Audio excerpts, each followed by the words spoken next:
Tales from the wild. Stories from the heart.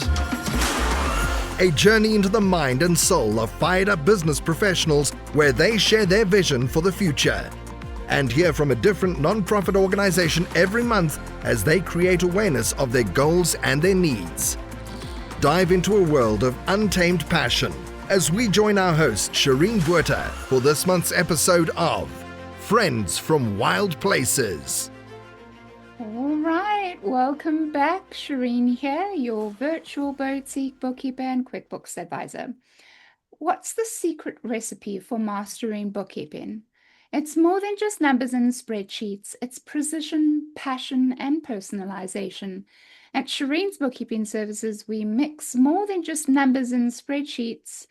And we definitely have expert insights with cutting-edge technology to serve you perfectly. From organized ledgers to tax strategies, we're with you every step of the way. Unlock your business potential, discover the difference with tailored bookkeeping solutions that work for you. Go check me out at www.shireensbookkeeping.com and allow me to keep your books clean so you don't have to. Shireen's Bookkeeping Services, your bookkeeper for the future. Yes, welcome back. You are listening to Friends from Wild Places with myself, Shireen, your host, and my amazing co-host, Tanya Skotesi. Hello, Tanya. How are you doing? Hello, Shireen. Super excited for our podcast this morning. And things are great in Miami. Just super busy with expert witness testimony. It's like my LinkedIn is blowing up. So been asked to do many workshops on it. So that's what I'm doing here. But super excited this morning for our guest. But I do want to give a shout out for Friends from Wild Places podcast. For those of you that are new to listen to us, you can also view the actual recording with video on YouTube. And we do have extra bonus content available. So for as little as $5 a month, you can subscribe to any of the raw edited material, or I should say unedited material, and any topic that you want us to dive deeper to. So we do have a subscription, but share with your friends, colleagues. We've had a lot of interesting guests over the past, how many years we've been doing this, Shireen? It's been what? It's almost coming to 3 years. Couple years. So monthly podcasts. So subscribe to our bonus content if you haven't done so already. Thank you so much. Yeah, listeners. Tanya, same this out. It's crazy busy. Just getting ready to pack my bags and leave for Portugal in less than a few weeks. So it's crazy this side in South Africa, but I am excited for the journey. I'm going to be in Portugal and Spain for about 3 months. So we can get into that on one of our bonus content materials if you want to, but for now, please go and 3 months. That's a long time. Yeah, 3 months for October, November, and December. So I'll be back early January. Wow, that's exciting. Good for you. Good for Yeah. you. And more. So definitely. We've got lots to catch up on, so we'll definitely have to chat about that. But yeah, so it's just $5. This is really something that Tanya and I really thoroughly enjoyed. We don't get paid for it. We do it for fun. It's a great networking tool for us to really meet some fantastic people, like the very guest we have on our show today. This is Jennifer Muldowney. We're so excited to introduce her. She is an internationally recognized voice in modern memorial planning and the evolving death care space. As founder of Muldowney Memorials, she has spent over a decade creating deeply personal, culturally inclusive, and environmentally conscious end-of-life experiences for families across the globe. Nicknamed the Glam Reaper by British media, we need to know more about that. Jennifer brings a fresh and approachable perspective to grief and remembrance. Her work has been featured by outlets like the BBC, Fox News, and The Guardian. She is the host of the Glam Reaper podcast and the TEDx speaker known for her talk, Grief as Unique as Your Heartbeat. Jennifer is passionate about bridging generational and cultural gaps in funeral service through empathy, innovation, and design. Whether she's training celebrants, consulting with funeral homes, or speaking in industry events, she invites us to rethink how we honor life and why it matters. So we're so excited to have you, Jennifer. Thank you for coming on the show this month. Hello, ladies. Thank you so much for having me. It's an honor. Oh my gosh, where are Very- you from, Jennifer? So all the accents are on this call.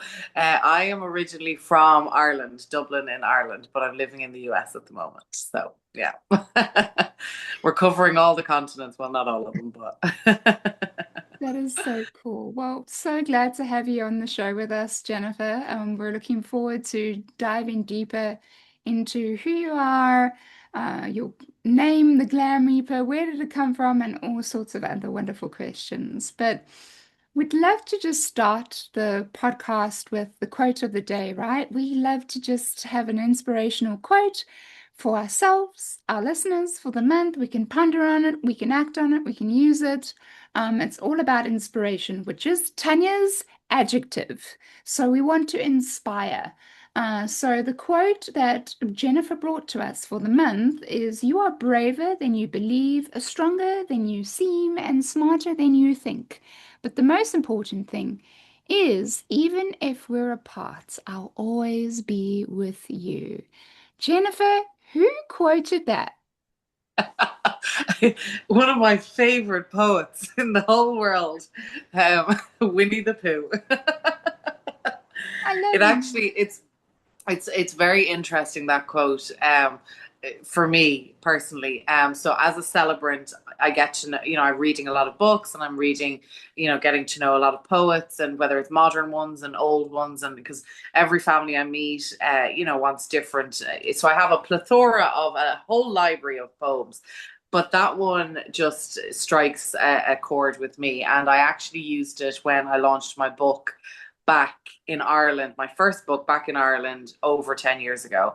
And I had journalists come up to me afterwards and say that it brought tears to their eyes, because it's just such a beautiful sentiment in its totality, to leave as your last image, your last sort of words to your loved ones, that you will always be with them, but that they have to be strong and be brave, and all the things, and that they are, so It's very beautiful. important.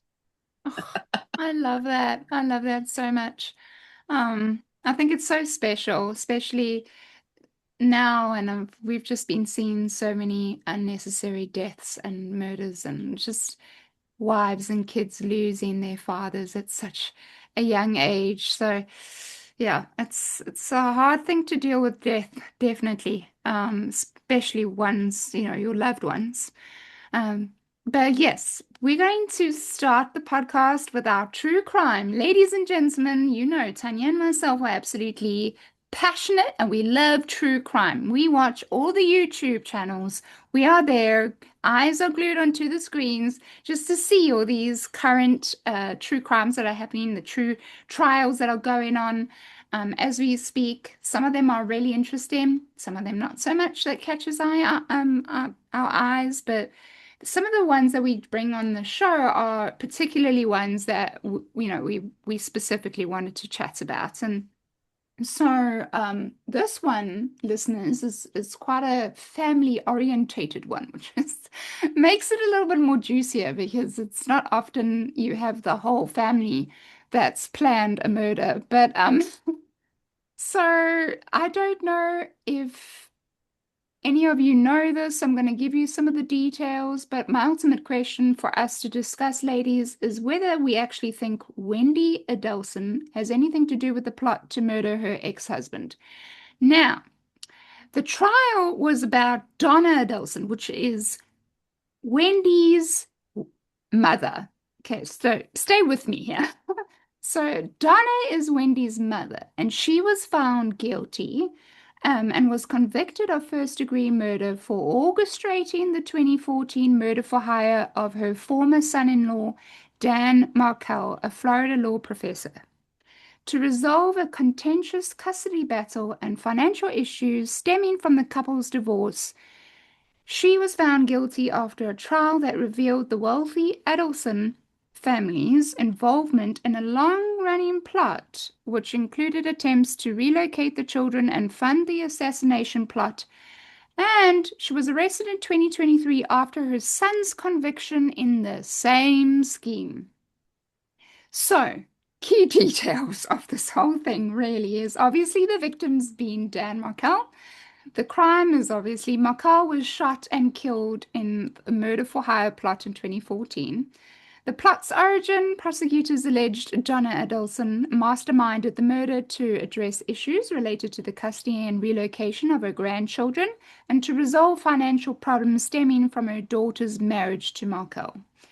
The Adelson family's involvement. So basically, the case revealed a pattern of behavior where the wealthy, and they're wealthy. I mean, what are they doing here? Just divorce, go on and live your lives. I don't understand why you're going after Markel, but anyway. So where the wealthy Adelson family allegedly tried to resolve the custody dispute through various means, including bribery and threats against Markel, Donna Adelson's son, Charlie Adelson, was deeply involved in the logistics and funding of the plot and was convicted for his role in the murder. So the arrest and trial, they were obviously, Donna was arrested, Charlie was convicted as well.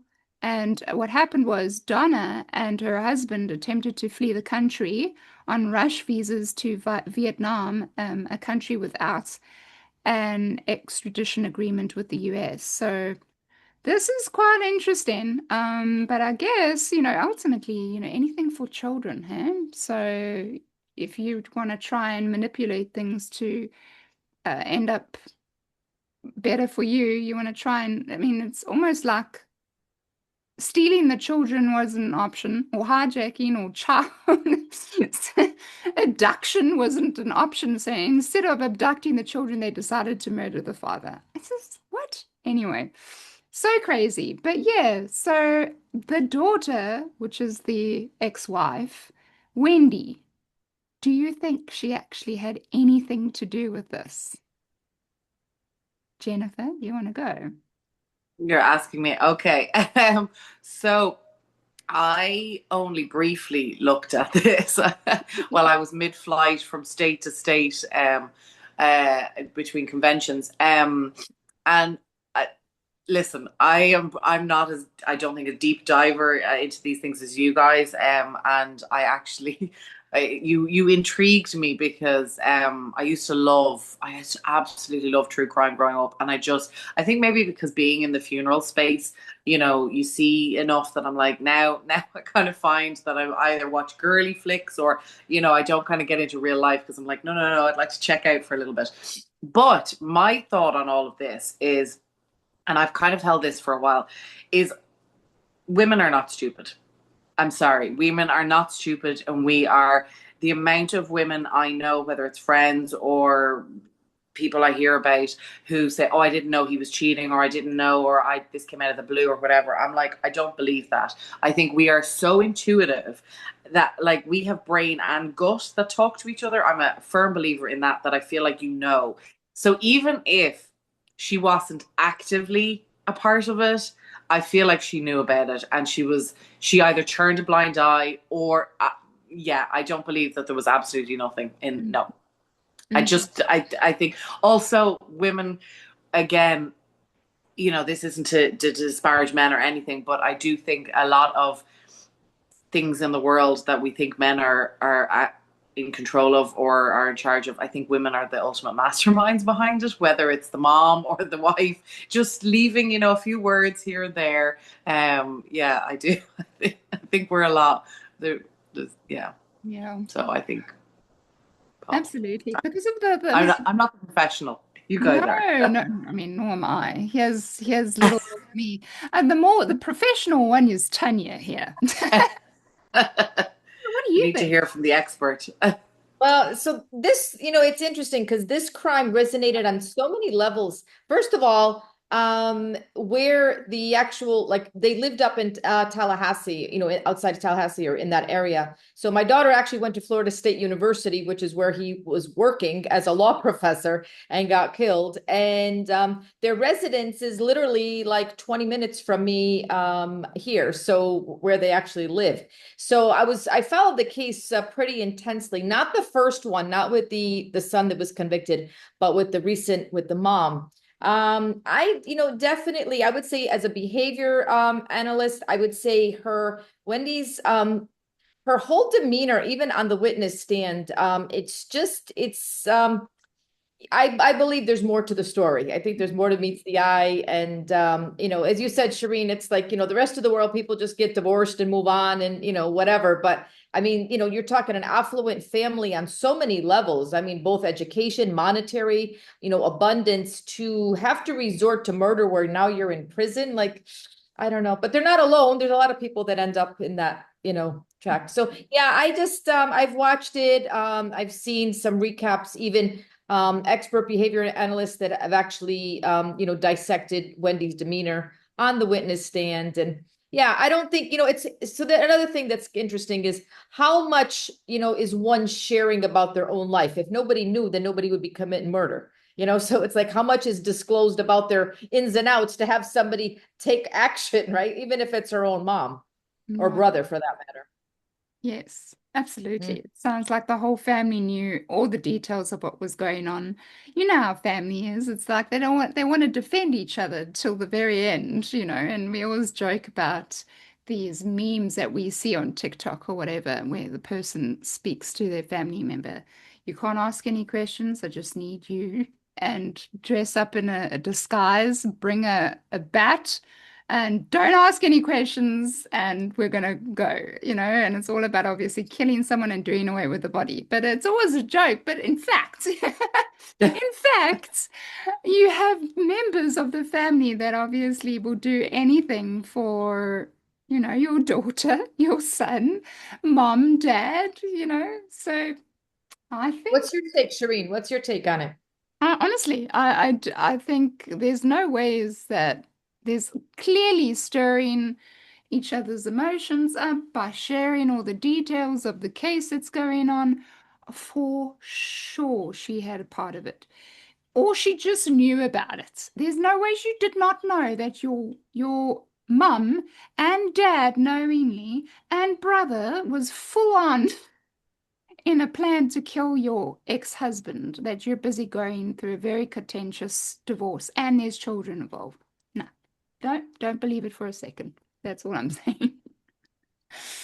Love it. Thank you guys. We're gonna swiftly move on. Jennifer, let us know, let ourselves and the listeners know a little bit about who you are and your background, Yeah, so hello again. So my name is Jennifer. I am originally from Ireland, from Dublin in Ireland, but I'm living in the US. I am currently between New York and Florida, which is where I met the gorgeous Tanya. And we actually had her on my podcast. It was a great and interesting episode that people adored. Shockingly, not really. She's so lovely. But I am working in the funeral space now for over 16 years. I am not a funeral director. I'm not a death doula. Those are two things that often cross my desk, and I am neither of those. What I am is I am a funeral celebrant, which is like a priest, but not a priest, or a rabbi, but not a rabbi. So somebody who officiates a funeral service.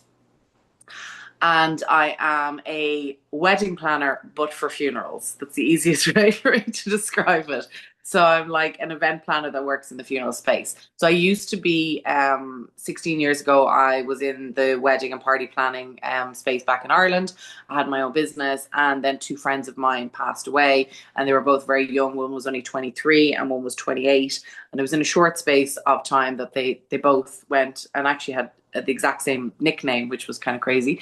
But it just watching their families go through it, watching my best friends grieve their siblings, and then also they had been my friends too. So I was dealing with a lot of layers of grief, but also witnessing something that I'd never kind of really experienced before. And in Ireland, we do funerals really well. We don't do death well. I want to clarify that. We do funerals really well. So what evolved from that for me was I did what most millennials do, I guess. I went, and I went Googling and I thought, well, if I wanted to plan my own funeral, what do I want to do? Because here we were sitting in a church and one of them was atheist. And that's just what we do in Ireland. We go to the local funeral director and we go to the local church. There's no questions, asked. And so I just thought, like, what would I want? And that's sort of how it started. And it snowballed from there. My first book came out. I did a TEDx talk. I then eventually moved to the US after kind of coming back and forth to a lot of conventions over here, because the funeral business over here is very different to Ireland. Ireland has changed since. And I'd like to think I'm a part of that. I've regularly been on TV and radio and in various different media back home, which is how I got the gorgeous name of the Glam Reaper. Oh God. I mean, listen, I embrace it now at this point, but I'm not going to lie. There are times, especially when I'm at conventions and, either we've been partying hard the night before or for whatever reason, I'm just exhausted, which happens regularly. And people are like, you're the Glam Reaper. And I'm like, oh God, yeah, I know I don't look very glam today. Please turn the other way. So, there is a little bit of pressure that we laugh about with that. But honestly, I don't care. It was given to me by the British media, where when my book came out, there was a giant full page of a newspaper dedicated to my face, and they just had the Glam Reaper. And it's sort of, listen, it's a brilliant stage name. As I said, I did a TEDx and I've been on many stages since.